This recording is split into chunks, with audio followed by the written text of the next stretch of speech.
Hello everyone, स्वागत हमारे एक नए वीडियो में। तो आज इस वीडियो में बात करेंगे। पहली चीज़ आज आपको बता दें कि आज हम अपने दुकान पे नहीं हैं, आज हम घर पे हैं। और घर पे सोने की वजह से इस समय हम घर पे रात में वीडियो बना रहे हैं। नहीं तो अगर दुकान में होते तो आपको दिखता है कि हम दुकान में हैं। ठीक है, तो चलिए आज आपको बताते हैं हेडलाइन आज का क्या रहेगा।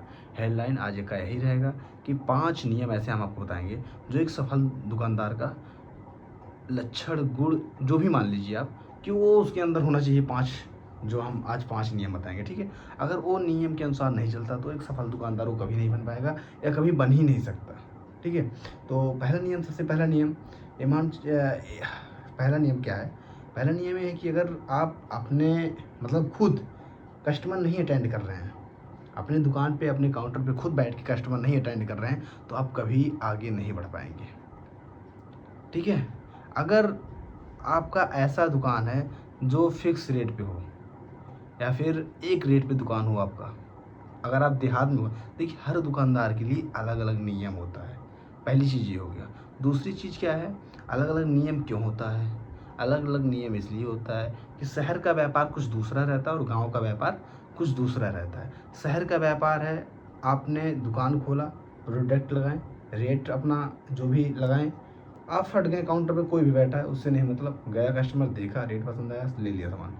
गांव में क्या है, आपके परिचय के अधिकतर करके आपके जो आस पड़ोस के जितने भी सारे गांव घर के लोग हैं, सब आपके बात व्यवहार पे ही आपकी दुकान पे आएंगे। ठीक है, तो इसीलिए मैं कह रहा हूँ कि आपका बैठना बहुत अनिवार्य है। गांव की दुकान पे अगर आप खुद एक दुकानदार हैं तो आपका बैठना एकदम अनिवार्य है। ठीक है, आप बैठेंगे अपने हिसाब से।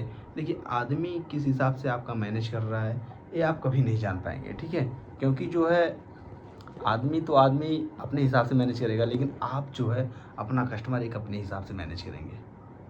आप अपने कस्टमर को भगवान समझ के मैनेज करेंगे और आदमी ये समझ के मैनेज करेगा कि हमको सैलरी मिलना है, चाहे सामान ले या ना ले। और दूसरी सबसे बड़ी चीज़, आपका जो मेन रजिस्टर है वो हमेशा मेंटेन रहना चाहिए। इस बात को लेकर कि आपकी दुकान में डेली क्या बिक रहा है और कितना, क्या सामान आ रहा है और क्या सामान बिक रहा है। क्रय और विक्रय दोनों चाहिए आपको डेली बेस पे। तब आपका एक अनुमान लग पाएगा कि आपकी दुकान में कितना सबसे ज़्यादा बिकने वाला प्रोडक्ट, पहली चीज़ पता चलेगा सबसे ज़्यादा बिकने वाला प्रोडक्ट क्या है आपकी दुकान में। एक रेशियो पता चलेगा कि इस हमारी दुकान शॉप पे ये प्रोडक्ट सबसे ज़्यादा बिकता है। या अगर आपका हर चीज़ का व्यवसाय है, जैसे गारमेंट में A to Z हो, तो उसमें पता चलेगा कि लेडीज़ बिक रहा है या फिर साड़ी बिक रहा है या फिर छोटे बच्चों का कपड़ा बिक रहा है सबसे ज़्यादा, या फिर जेंट्स सामान बड़े बच्चों का बिक रहा है, या फिर शूज़ बिक रहा है। तो एक आपको क्राइटेरिया पता चलेगा किस रेंज में हमारे यहाँ सामान बिकता है और क्या सामान ज़्यादा बिकता है। ठीक है, ये पता चलेगा आपको। और तीसरी बहुत बड़ी बात है, कस्टमर से अगर आप बात कर रहे हैं तो एक बिहेव के अनुसार बहुत अच्छा बिहेव करिए। कहने का मतलब ये है, अच्छा व्यवहार करिए। ये व्यवहार जो है दुकान में बहुत ही बड़ी पूंजी होती है। व्यवहार व्यवहार दुकान में बहुत ही बड़ी पूंजी होती है, व्यवहार।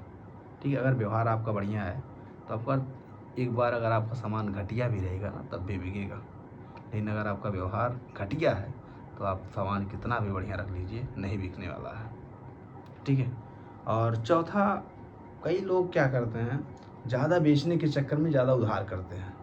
ज़्यादा बेचने के चक्कर में ज़्यादा उधार कर देते हैं। तो ज़्यादा उधार जब करते हैं तो उनकी पूंजी जो है टूटने लगती है, और जब पूंजी टूटने लगती है तब वो माइनस में आते हैं। जब वो माइनस में आते हैं तो उनकी दुकान बंद होती है। ये गलती कभी ना करें, ज़्यादा उधार मत बेचिए। आप अपने मार्जिन, हम कह रहे हैं 100 रुपये का सामान है, 120 रुपये का बेच रहे हैं। अगला आदमी अगर 30 रुपये उधार कर रहा है तो भी बहुत सोच समझ के उधार दीजिए, क्योंकि उसमें भी आपका 10 रुपया जा रहा है। ठीक है, सिर्फ आपको 20 ही मार्जिन मिला है तब भी आपका 10 रुपया जा रहा है। अगर नहीं दिया तो आपका जाना है। और इस समय मार्केट में जो लोग बैठे हैं वो सब देख ही रहे हैं किस प्रकार से कस्टमर का बिहेव रहता है उधार वगैरह देने के बाद।